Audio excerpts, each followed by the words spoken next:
Olá, telespectadores da TV da Transparência. Olá, Oceli. Olá, Letícia.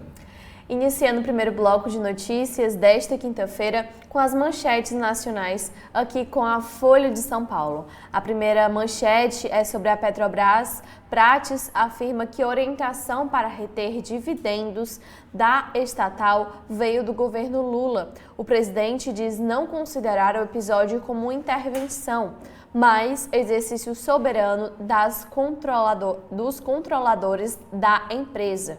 Sobre o governo Lula, Haddad diz a Tarcísio de Freitas que o governo deve renegociar dívidas dos estados. Governo Lula afirma ter cortado verba da Jovem Pan devido à disseminação de notícias falsas. Eletrobras reverte prejuízo e lucra 893 milhões de reais no quarto trimestre do ano passado. No acumulado, a empresa teve lucro de 4,4 bilhões de reais, 21% acima de 2022. Filho pede que Gal Costa seja exumada para investigação de morte e enterro seja feito no Rio de Janeiro. A decisão de Vilma Petrilho, que se diz viúva da cantora, de sepultá-la em São Paulo, revoltou amigos. Então, o filho da cantora, que está agora com 18 anos, reivindica na justiça sobre o corpo de sua mãe. Funcionário da Enel é morto após cortar energia de academia em São Paulo por falta de pagamento. Dono do estabelecimento confessa o crime depois de ter sido detido em sua residência. Temos também as portas da eleição. Kiev invade sul da Rússia outra vez. Drones tiram emissora do ar na Ucrânia. Em livro, Viúva de Marielle fala sobre alcoolismo, resistência e amor 6 anos após o assassinato da vereadora. Mônica e Marielle, de Mônica Benício, faz um antes e depois da morte da vereadora no Rio de Janeiro.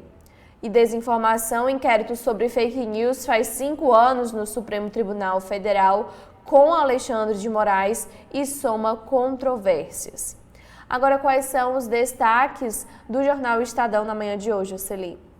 Manchete principal do jornal O Estado de São Paulo é sobre o serviço público. Fim dos supersalários aliviaria cofres públicos em 3,75 bilhões de reais. O fim dos supersalários no funcionalismo pouparia os cofres públicos de um gasto anual de 3,75 bilhões de reais, de acordo com o Centro de Liderança Pública, entidade suprapartidária que faz o cálculo com base no projeto de lei que acaba com os supersalários acima do teto permitido pela Constituição. A proposta, no entanto, está parada no Senado desde novembro do ano passado. O teto salarial do funcionalismo hoje é R$ 41.650,92. Mas muitos servidores conseguem incorporar ao seu contra-cheque vantagens e benefícios. O projeto de lei regulamenta os supersalários e limita o pagamento fora do teto a situações excepcionais. De acordo com o estudo, cerca de 6.320 servidores federais tiveram uma renda média acima do teto, esse teto de 41.650, em 2023. Nos estados, são aproximadamente 12.300 funcionários que estão acima dessa média. 15.704 juízes federais receberam mais do que o presidente do Supremo Tribunal Federal em janeiro passado. 500 mil pessoas poderiam ser incluídas, diz o jornal O Estado de São Paulo, poderiam ser incluídas no Bolsa Família, com recursos economizados com os supersalários. Na coluna Notas e Informações, O jornal trata sobre a nefasta influência política na Vale do Rio Doce. Na coluna de Ulim Vac, ele trata sobre o Museu das Ideias instalado no Planalto. E Celso Ming trata sobre a interferência nas estatais e governança. Sobre o aeroporto de Congonhas, o jornal traz uma foto dizendo que é um aeroporto que sofre com os congestionamentos em terra. Em meio a queixas de passageiros sobre engarrafamentos na área externa e demora para conseguir corridas por aplicativos, o aeroporto de Congonhas quer ampliar a área de embarque no piso inferior e criar um bolsão de espera para motoristas. Desenvolvimento humano. Brasil melhora em IDH, mas não supera a pandemia e cai em ranking. Índice de Desenvolvimento Humano, medido pela ONU, considera renda, saúde e educação estagnada no país. Brasil fica à frente do Equador e atrás da Argentina. 89º lugar ocupa o Brasil no índice do IDH. O país caiu 2 posições. Poderes. Senado reage a julgamento no Supremo Tribunal Federal e PEC das drogas avança em comissão. No caso, a Comissão de Constituição e Justiça. Rodrigo Pacheco, que é o presidente do Senado, crê que maior criminalização do porte de drogas poderá ser votada no plenário em abril. Petrobras, decisão de não pagar dividendos a acionistas foi do Planalto, diz Prates. Nas redes sociais, o presidente da Petrobras rebateu questionamentos sobre a administração da estatal. Empresas. As 50 marcas mais valiosas do Brasil têm alta na cotação e somam 412 bilhões de reais. Com valorização de 4%, resultado do país se contrapõe à depreciação de marcas globais. Setor financeiro lidera. Economia verde. Câmara aprova projeto de lei do combustível do futuro. Texto regula mistura de biodiesel e diesel. Avançou após acordo entre o agronegócio e o setor de energia. Agora a matéria vai para o Senado. Letícia. Agora, com os destaques do jornal O Globo, temos em principal manchete sobre lista de embates. Após ser alvo do Centrão, ministra da Saúde, Nízia Trindade, entra na mira do Partido dos Trabalhadores por gestão de hospitais federais. Lideranças reagiram à portaria de Nízia, que tira da direção das unidades o poder de efetuar compras. Pais defende Nízia após o ministro ser alvo do Centrão e do PT por gestão de hospitais. O prefeito do Rio de Janeiro, nesse manifesto sobre o assunto, está fazendo o que tem que ser feito para que hospitais federais possam, de fato, voltar a funcionar. A coluna de Bela Megali fala sobre a PF, que descarta interesse em delação de ex-assessor de Jair Messias Bolsonaro. Aponta mandante, solução das mortes de Marielle Franco e Anderson depende do Superior Tribunal de Justiça validar a delação de Rony Lessa. O superior muda a regra de vestimenta e servidoras são repreendidas. Também temos que Flávio Bolsonaro é condenado por uso de foto com crianças a pagar R$15 mil. A coluna de Anselmo Góes afirma. Simone Tebet, a ministra, fala que recorrer à justiça contra equiparação salarial é discriminação a mulheres.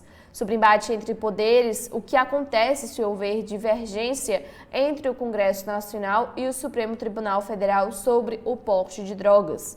Votação em abril, relator da PEC dos militares afirma que não fará mudanças no texto, afirma Jorge Cajuru. Também temos sobre fuga em Mossoró, aqui no estado vizinho do Rio Grande do Norte. Fugitivos estão há um mês sendo caçados, o que deu errado. E também temos deportados, não há perseguição a estudantes brasileiros na Argentina, diz secretária-geral do Itamaraty. 1,2 trilhão de reais, mais rico do mundo teme sucessão calamitosa e adota um método inusitado. Sobre violência, 6 anos após o crime, veja quem são e onde estão os investigados da morte da vereadora do Rio de Janeiro, Marielle Franco. E justiça determina a pena de acusado de matar um menino na festa de aniversário de seus 4 anos. Agora, quais são os destaques do jornal cearense O Povo, Celi? Aí a versão impressa do Povo de hoje tem como manchete: eleições em Fortaleza. PT descarta prévias e define como escolherá a candidatura à prefeitura da capital. E ainda destaca: governo do Ceará lança 4 editais de apoio à causa animal.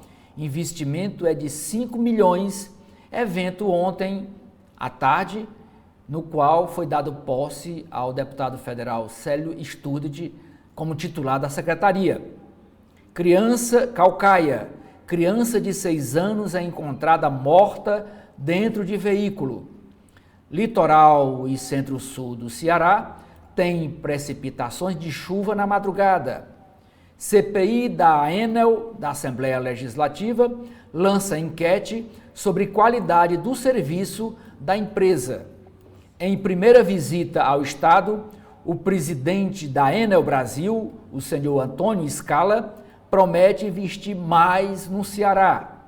Brasil: funcionário é morto após cortar energia de academia por falta de pagamento.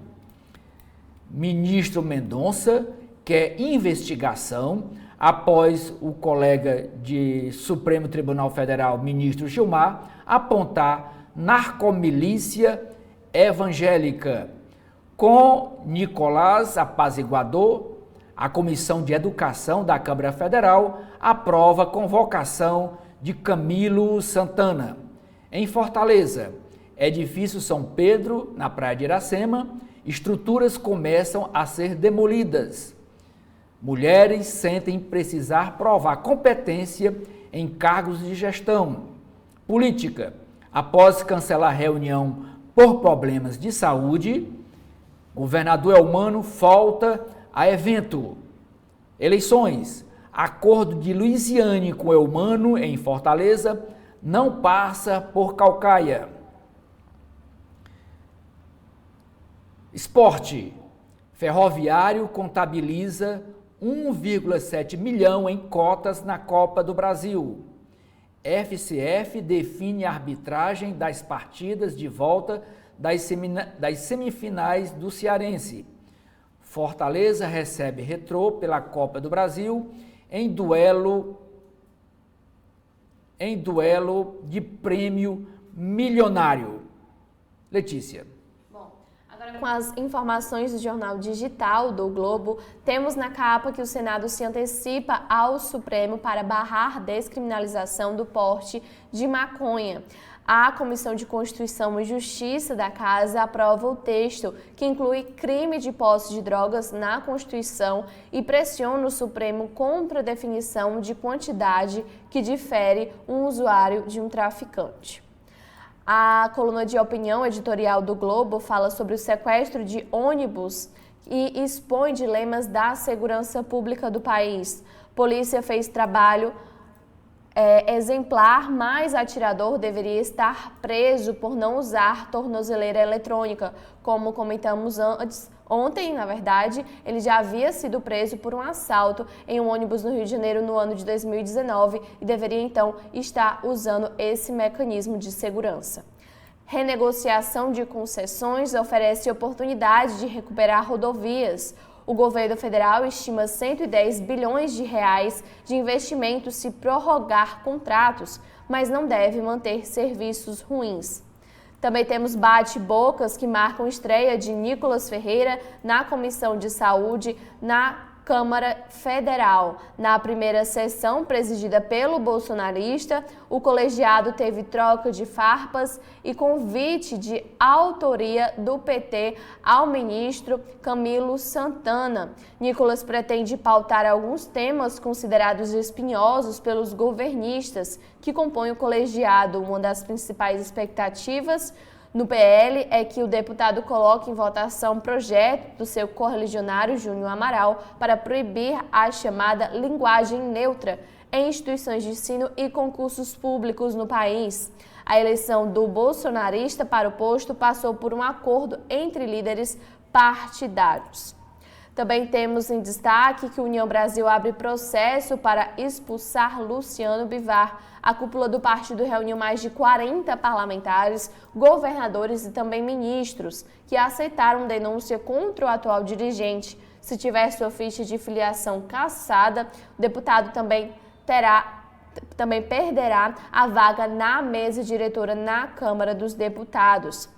André Mendonça reage após Gilmar Mendes citar a apuração de narcomilícia evangélica. Ministro diz ter procurado o colega na corte que afirmou não ter a intenção de ofender o segmento religioso. Cid confirma à Polícia Federal que Alexandre de Moraes foi monitorado após derrota de Jair Bolsonaro nas eleições gerais de 2022. As investigações mostraram que itinerários do ministro do Supremo foram vigiadas por integrantes do governo do ex-presidente. A reação ao STF na contramão de julgamento da Corte e o Senado avança na criminalização do porte de drogas. Para finalizar, casal homoafetivo só terá uma licença maternidade. Tese do ministro Luiz Fux, aprovada pelo STF, estabelece que caso a parceira que engravidar tiver direito ao benefício, a companheira poderá ficar ausente do trabalho 5 dias, o mesmo período atualmente concedido aos pais homens. Agora, quais são as informações internas do jornal Estadão, Ocelino? A gente começa destacando aqui, o jornal destaca a coluna de Rosiane Kennedy, tratando da PEC das drogas, dizendo que a PEC das drogas, aprovada na CCJ da Câmara, dá resposta política, mas é passível de questionamento no Supremo quanto à sua constitucionalidade. Nos editoriais do Estadão, que são 2, o primeiro, a nefasta influência política na empresa Vale do Rio Doce. Diz o seguinte: ao renunciar, denunciando interferência na Vale, conselheiro deixa claro o que até os office boys da empresa já sabem. Lula exige genuflexão do setor produtivo à sua vontade. E o segundo editorial, a justiça tarda, falha e põe vidas em risco. Se a justiça tivesse cumprido seu papel e tomado medidas tempestivas num caso incontroverso, o sequestro no ônibus do Rio de Janeiro por um criminoso condenado não teria acontecido. Os 2 artigos de hoje, da edição de hoje, o primeiro é de José Serra, economista, Desenvolvimento Regional na Reforma Tributária. E o outro é também economista Felipe Salto, dizendo que Ciro Gomes está errado sobre os precatórios. Fim dos supersalários economizaria 3,75 bilhões de reais ano aos cofres públicos. CCJ faz investida para endurecer penas a invasores de terra no Abril Vermelho.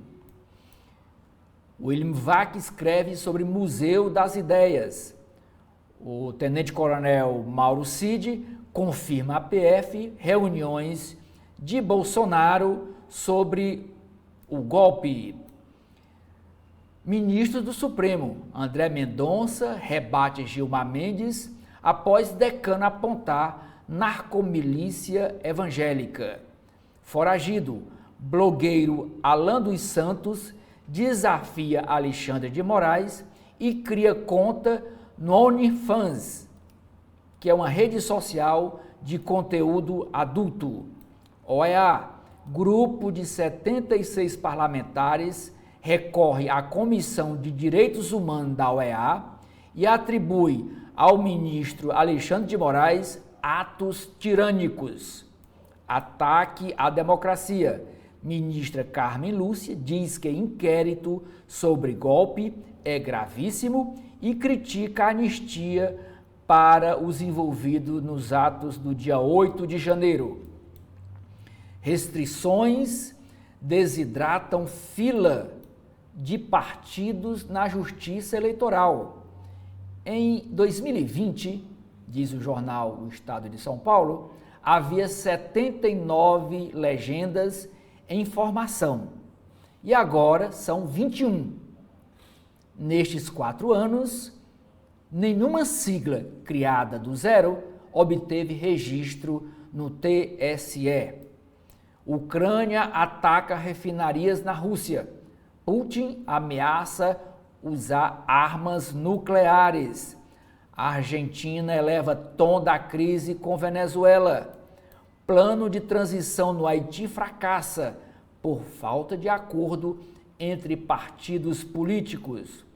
PEC das drogas avança no Senado em resposta a julgamento no STF. Ministério Público, no Rio de Janeiro, pediu em 2022 prisão do sequestrador de ônibus. País melhora, mas ainda cai em IDH global e não atinge o pré-pandemia. Polarização política causa prejuízos, afirma documento. Congonhas, o aeroporto, pensa em bolsão com fila virtual de app em meio a filas reais e diárias. Corinthians joga no ABC e precisa evitar novo desastre. Fazenda quer limitar a desoneração a cidades com até 50 mil habitantes. Celso Ming escreve sobre interferência nas estatais e governança. Déficit zero, ganha fôlego com receita forte e indefinições com o Congresso. Combustível do futuro é aprovado na Câmara. Prates diz que Planalto decidiu reter os dividendos da Petrobras. Mais uma proposta decente é a coluna Notas e Informações. E diz o seguinte, trata do seguinte: ideia de usar dinheiro do fundo de microempresas para socorrer empresas aéreas é um deboche, diz o Estadão. Planalto irá negociar dívida de estados, diz o governador de São Paulo, Tarcísio. Com a bola, os tribunais de contas. É o artigo de Raul Veloso. Ele diz que o certificado de regularidade previdenciária já está propriamente inserido na Constituição desde 2019. 50 marcas mais valiosas do Brasil estão avaliadas em 412 bilhões de reais. Captação brasileira lá fora supera 9 bilhões de reais, com demanda por taxas maiores. Câmara dos Estados Unidos aprova projeto que bane TikTok caso ele não seja vendido. E por último, na área de entretenimento, em livro, Diálogos de um Paciente com Freud. Letícia. Essas foram as informações locais e nacionais. Agora, Edson Silva.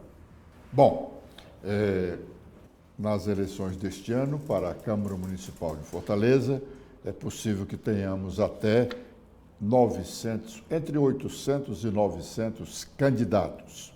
Só a aliança que apoia o atual prefeito, candidato à reeleição, José Sarto, apresentará aproximadamente 300 candidatos à Câmara Municipal de Fortaleza.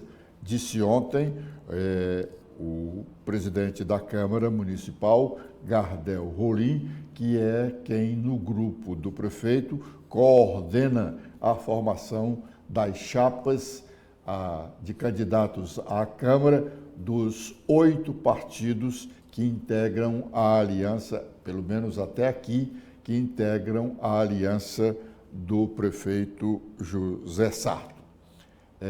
O grupo do prefeito avalia, segundo o próprio Gardel Rolim, eleger entre 28 e 30 vereadores dos 43 integrantes da Câmara Municipal de Fortaleza.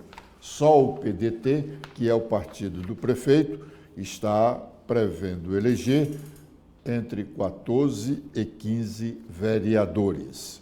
Atenção, servidores públicos, foi publicado ontem no Diário Oficial 2 decretos do governador Eumano de Freitas.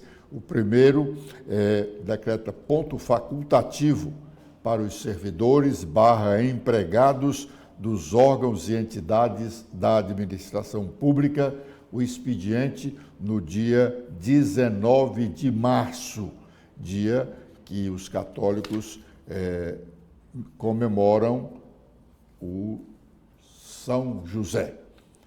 Por sinal, é o santo que alimenta as esperanças de todo o pessoal que precisa das chuvas para a produção agrícola.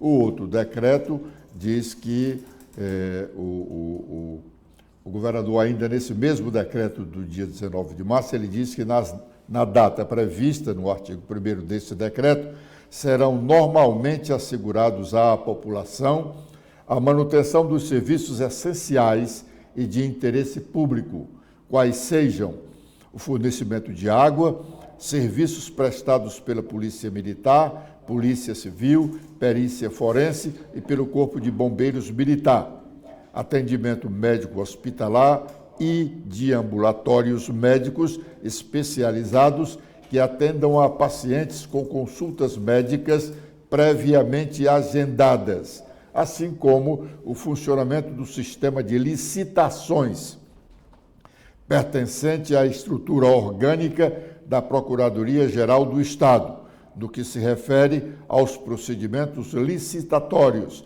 designados para o dia 19 de março dos equipamentos culturais do Estado do Ceará, da Central de Atendimento Telefônico da Ouvidoria, localizada em Canidé, dos postos do EMOSSE, do Serviço Pré-Hospitalar do SAMU e dos serviços relacionados às campanhas de sanidade animal e vegetal executadas pela ADAGRE e pela EMATES, bem como dos postos fiscais da Secretaria da Fazenda do Estado.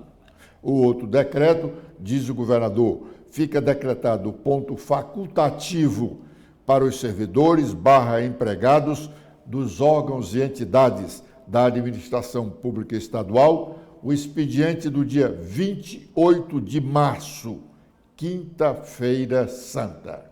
O dia 29 é o dia santificado. A data importante do calendário eleitoral, a primeira data importante do calendário eleitoral, a partir de agora, será no dia 9 de abril, terça-feira, exatos 180 dias antes do primeiro turno de votação, que acontecerá no dia 6 de outubro deste ano, no primeiro domingo daquele mês. Pois bem, o dia 9 de abril, diz o calendário eleitoral, é o último dia para o órgão de direção nacional do partido político ou da federação que pretenda participar das eleições de 2024, fazer publicar no Diário Oficial da União, na hipótese de omissão do Estatuto, as normas para escolha e substituição de candidatos, de candidatas para a formação de coligações.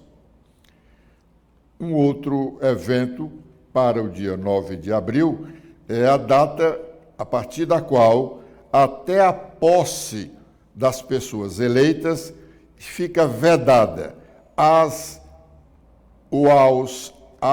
e aos agentes públicos fazer, na circunscrição do pleito, na área do município, revisão geral da remuneração das servidoras públicas e dos servidores públicos que exceda a recomposição da perda de seu poder aquisitivo ao longo do ano da eleição.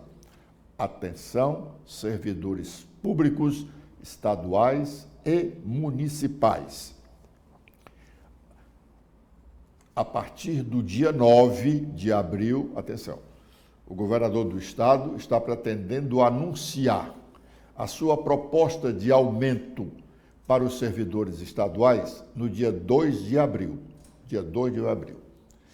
A legislação eleitoral diz que, a partir do dia 9 de abril,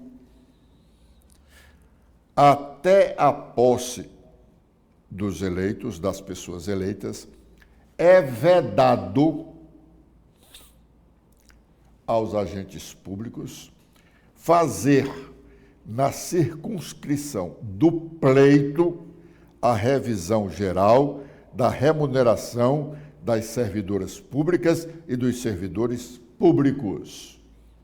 Aqui, o calendário não está dizendo que é só na área do município, não, ela está dizendo que é na área da circunscrição do pleito. Então, engloba também os servidores estaduais.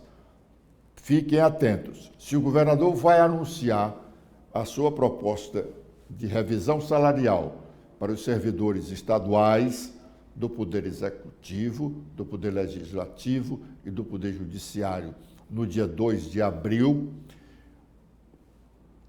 o Poder Legislativo, a Assembleia Legislativa do Estado do Ceará, terá até o dia 8 de abril, terá menos de uma semana para votar esta matéria. Idem com relação ao município.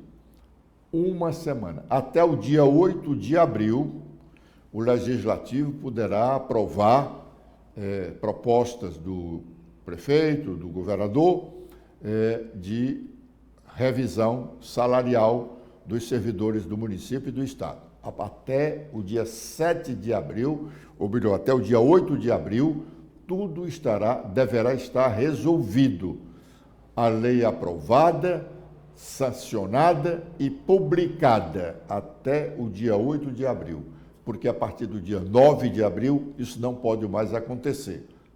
Atenção, servidores estaduais, corram atrás, servidores municipais, corram atrás, porque poderão ficar sem qualquer majoração este ano se tudo não estiver resolvido até o dia 8 de abril. Isso é muito importante. Essa parte do calendário eleitoral é muito importante, sobretudo para os servidores públicos.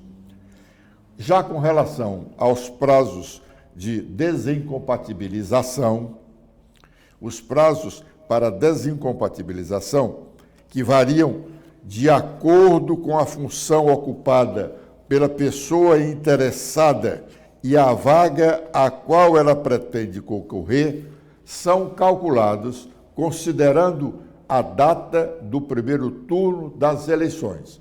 Primeiro turno das eleições, neste ano, que a votação do primeiro turno acontece no dia 6 de outubro, o primeiro domingo do mês. E a data do segundo turno é no último domingo desse mesmo mês de outubro.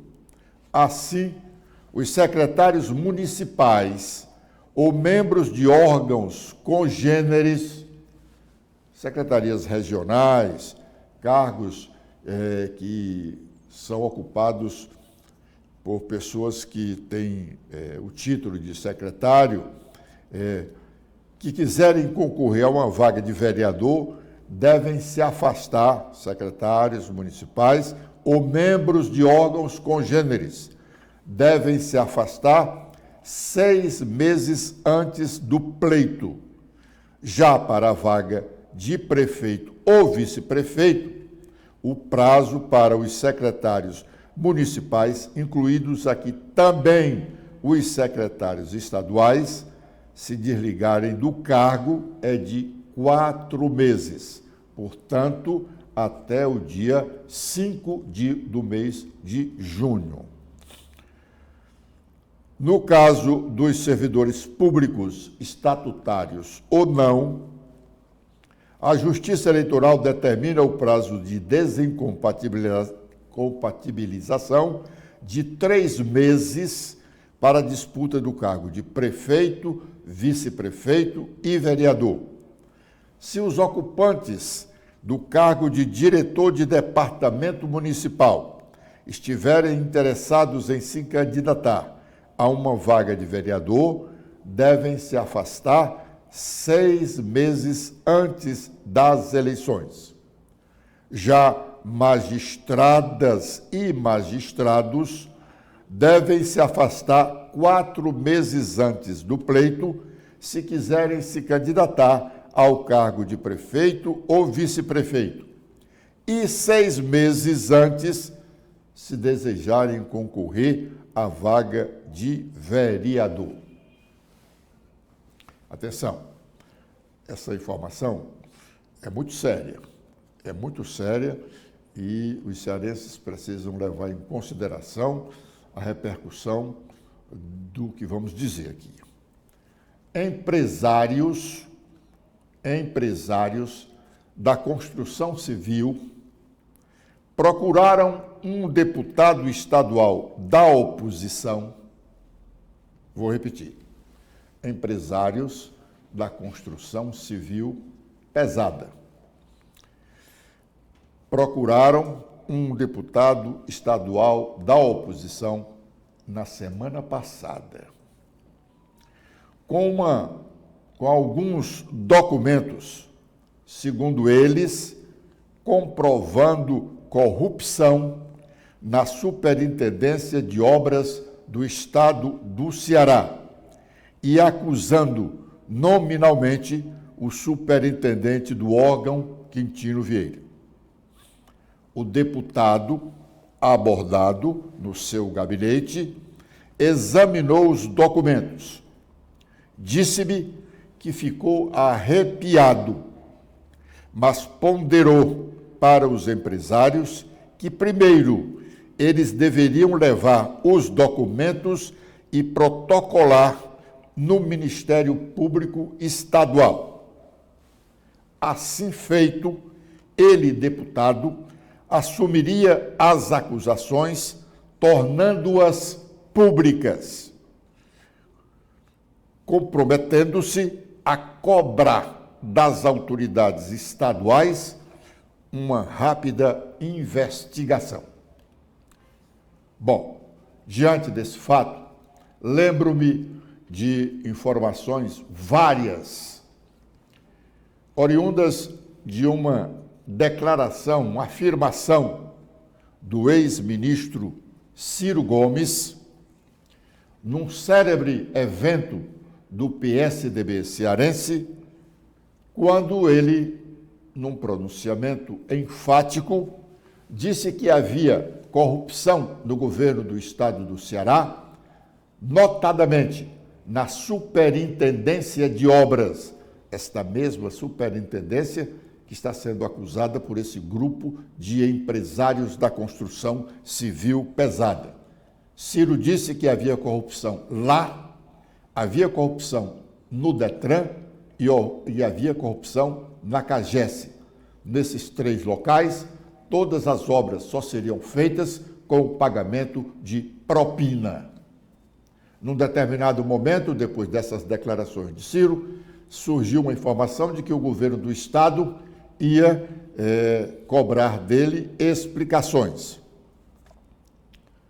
Não fez, pelo menos até agora.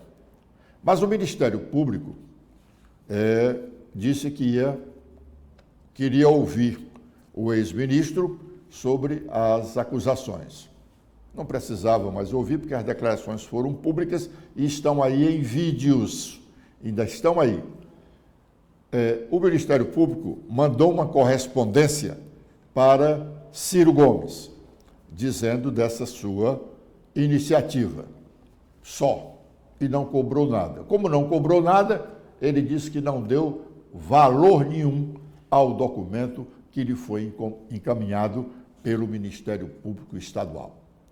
O Ministério Público Estadual precisa agir. Agir. Não tem mais que ouvir o Ciro. Ouviu por quê? Está lá o vídeo, ele falando. Quando muito, poderia fazer uma perícia no vídeo. Quando muito, não precisaria falar com o Ciro.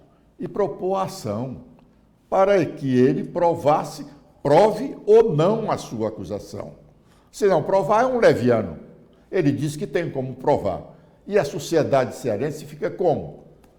Não sabe se é verdade, se não é verdade, se o Ministério Público vai agir, não vai agir, se tem interesse em agir ou se não tem interesse em agir, mas o interesse maior deveria ser do governo do Estado.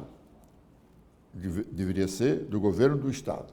Não com ação besta para que o Ciro venha à justiça dizer que disse ou não disse. Não, é já com uma ação criminal. Uma ação criminal. Entendeu? Uma ação criminal, nesse caso aqui, que independe até do Ministério Público, que é o senhor da ação penal. Mas aqui é uma ação penal privada. Uma ação penal privada. Pode ser proposta por qualquer cidadão, independentemente da ação do Ministério Público. Essa denúncia dos empresários ao deputado precisa vir a público e não só a público, precisa ser investigada. O governo do Estado não pode estar sob suspeita de que em alguns dos seus órgãos há corrupção. O governo do Estado precisa também tomar a iniciativa de, num processo administrativo, fazer a sua investigação e ter coragem de vir a público e dizer: não há corrupção, ou há corrupção e os responsáveis serão punidos. O governo não aceita corrupção. Encontro de filiados para escolherem os delegados das diversas tendências do partido, que em abril, os delegados escolherão o candidato do PT à Prefeitura de Fortaleza. Luiziane não foi à reunião de ontem, pois já havia acordado com o governador Elmano, na última segunda-feira, que aceitaria o processo de escolha do candidato através dos delegados das diversas correntes petistas. Mas Luiziane publicou ontem mesmo um vídeo justificando sua postulação. Vamos ouvi-la. O PT vai escolher quem vai representar o partido na disputa pela Prefeitura de Fortaleza. E sabe por que eu decidi colocar meu nome? Porque eu tenho uma história no PT desde menina. Fui vereadora, deputada estadual, prefeita por 8 anos, reeleita no primeiro turno. E agora estou no meu 3º mandato como deputada federal. Tenho uma relação histórica com o presidente Lula e com o governador Elmano. E agora, depois que lutamos no PT para derrotar o fascismo que ameaçava nosso país, agora que Lula é presidente da República, que Elmano é governador, você acha justo eu não ter a oportunidade de representar o nosso partido na disputa pela prefeitura? Eu ando por essa cidade e só recebo carinho das pessoas. São os filhos do Cuca, jovens que eram crianças no nosso governo e tiveram educação em tempo integral, transporte gratuito para ir à escola, fardamento completo com mochila, tênis e agenda. Essas pessoas me abraçam carinhosamente com saudades desse tempo. Eu quero ter a oportunidade de cuidar novamente de Fortaleza, com mais experiência e certamente com muito mais apoio de Lula e Elmano, incluindo o seu apoio. Por isso, é Lula presidente, Elmano governador e Luiziane pré-candidata do PT à Prefeitura de Fortaleza. Tô feliz com ela, dela eu não abro mão. Bom, este vídeo foi feito pela própria Luiziane e publicou nas suas redes sociais. Portanto, por isso é que tem esse fundo musical aí, de uma campanha dela, que identifica a campanha dela. O vídeo foi feito por ela e publicou nas redes sociais. Nós estamos destacando aqui porque esse assunto do PT é um assunto político que não interessa apenas ao PT, interessa aos eleitores de Fortaleza, porque diz respeito à eleição municipal. Luiziane e Evandro Leitão disputam, junto aos filiados do PT, a indicação do candidato a prefeito de Fortaleza neste ano, representando o Partido dos Trabalhadores. Ontem, na Câmara Municipal de Fortaleza, o vereador Iraguaçu Filho, que é líder do prefeito, justificou a venda de imóveis municipais desafetados. Vamos ouvi-lo. Essa minha fala, esse meu tempo do mandato do vereador, eu vou utilizar para fazer uma apresentação aqui, rebatendo um vídeo que essa semana circulou nas redes sociais, de um modo geral na cidade de Fortaleza, que eu infelizmente gostaria que o vereador Gabriel Aguiar tivesse aqui conosco, mas o mesmo se encontra de licença, e aí a gente poderia aprofundar o debate, né? É com tristeza que eu começo a apresentação dessa forma. Tristeza, porque assim, acho que as informações, quando não são verdadeiras, ou quando as informações não estão na narrativa correta, verdadeira, naquela que a olho nu se vê, e eu vou demonstrar aqui ponto por ponto, a gente pode trazer sérios prejuízos, sérios problemas, de um modo geral. Aqui mesmo, nesta casa, no outro momento, no outro debate, sobre outra temática até que não era da cidade de Fortaleza, o próprio vereador Gabriel reclamava de alguma situação que distorcida de informações e alegava fake news. Debates, às vezes, mais acalorados entre a direita, extrema-direita, com a esquerda, extrema-esquerda. E aqui eu preciso começar a nossa apresentação dessa forma. Eu acho até que é uma forma um pouco forte, impactante, mas é necessária. É necessária porque foi dito no vídeo, pode passar, por favor? Foi dito no vídeo circulando aí, que o prefeito Sato estava vendendo os terrenos públicos da cidade de Fortaleza a preço de banana. Estava vendendo a qualquer preço, qualquer valor, que o metro quadrado da cidade de Fortaleza, do terreno, seria mais de R$7 mil. Não fui eu não, está no vídeo. Mais de R$7 mil. E que a finalidade principal da desafetação seria atender o interesse privado. Não é verdade.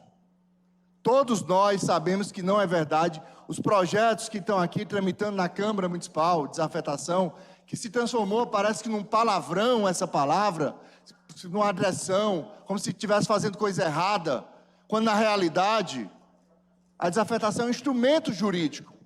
É um instrumento jurídico. E falar que a média é de R$ 7.169, vereador Didi Mangueira, do metro quadrado do terreno na cidade de Fortaleza, isso não é falar a verdade. Não é bem assim. Basta a gente abrir um OLX da vida, basta fazer uma pesquisa qualquer sobre preço de imóveis, ou você olhar o imóvel avaliado no seu, onde você mora, no seu condomínio, no seu bairro, na sua rua. Não é essa a média. Não existe em Fortaleza nenhuma ação para desvalorizar ou para entregar qualquer terreno público ao interesse particular. O que existe são áreas que, em algum momento, e não foi há 2, 3 anos, não. Também não vou dizer que foram só 8, 10 anos, não. Coisas há 20 anos, 25 anos, 30 anos, e que precisa de uma situação. Conclui, vereador. E parte dessas desafetações, já vou concluir, vereador Luciano, peço desculpa por ter passado o tempo, tem inclusive decisão judicial, tem termo de ajustamento de conduta, tem situações que precisam ser resolvidas na cidade.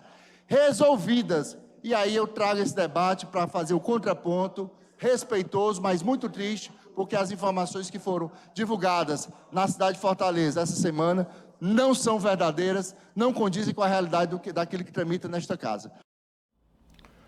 Bom, o deputado estadual Guilherme Landim, relator da CPI da Enel Ocorrelse, voltou a criticar a empresa de distribuição de energia no Ceará pela má qualidade dos seus serviços. Vamos ouvi-lo. E a Enel foi lá e já está com 10 anos usufruindo de incentivos lá na Sudene. E pasmem aqui os cearenses, da ordem de mais de 800 milhões de reais, deputado Cláudio Pinho. Quase 1 bilhão nesses 10 anos, a Enel deixou de pagar de imposto, que podia ter ido para a saúde, para a educação, para o transporte ou para qualquer outra área do povo do Ceará. Mas não, ficou no bolso da Enel para ser depositado nas contas dos italianos, dos espanhóis e de outros sócios que tem por aí. Dinheiro do povo do estado do Ceará. Além de prestar um péssimo serviço, maltrata as famílias cearenses. Já são, deputado Aloysio, 67 vítimas ao longo desses anos. 67 pessoas que perderam a vida por choque elétrico, e essas pessoas não têm o direito de ser pelo menos escutados. Não tem sequer uma procura da empresa para dizer, me desculpe, como é que a gente pode ajudar vocês? Queremos estar nos próximos dias de novo na ANEEL, o deputado Fernando vai poder falar aqui, e nós vamos cobrar, porque o presidente Sandoval fez um compromisso depois de um apelo do deputado Fernando, emocionado e duríssimo, dizendo lá na cara do presidente que, para ele, a ANEEL era mais um puxadinho da Enel, só servia para proteger as empresas e não o povo. Bom, a propósito, está em Fortaleza o presidente nacional da holding que administra a Coelce, que é a nossa distribuidora de energia elétrica, o senhor Antônio Scala. Ele é o presidente nacional da holding que administra a Coelce, distribuidora de energia elétrica no estado do Ceará, concessionária do serviço. O senhor Antônio Scala deveria ter sido, o senhor Antônio Scala, presidente nacional da holding, da Enel, que controla a Coelce, deveria ter sido recebido ontem pelo governador Eumano de Freitas. O governador não foi a Palácio, ou não foi ao Palácio da Abolição ontem. Está doente. O governador não foi ao Palácio da Abolição ontem. Está doente. O secretário da Casa Civil, Maximiliano Quintino, escondeu as razões da ausência do governador ao dizer que ele tinha outro compromisso. Ele disse, o Quintino, o Maximiliano, deu essa informação a jornalistas durante o evento do retorno do deputado federal Célio Sturdat ao secretariado estadual. Ele que estava fora do secretariado, licenciado, desde dezembro do ano passado. Então, o senhor Maximiliano enganou quando disse que o governador estava em outro compromisso. O governador não recebeu o presidente da holding que administra a Coelce, o senhor Antônio Scala, que naturalmente veio ao Ceará para ter um encontro com Sua Excelência, o governador. E o encontro, sem dúvida, também seria de interesse do governador. O governador não o recebeu porque quisesse ser hostil, como os deputados, alguns deputados estão sendo hostis à Coelce, à Enel, com razão, pelo Realmente a empresa presta um serviço de qualidade muito inferior ao que nós cobramos, ao que nós, usuários, cobramos. O governador não o recebeu porque está doente e também porque está doente, não participou da solenidade de retorno ao secretariado do deputado federal Célio Student. A doença do governador interessa aos cearenses. A doença do governador interessa aos cearenses. O governador é o Mano de Freitas, não é um cidadão comum. O cidadão comum tem direito à privacidade e pode esconder qualquer doença que tenha. O cidadão comum, ele não é um homem público. O governador é um homem público.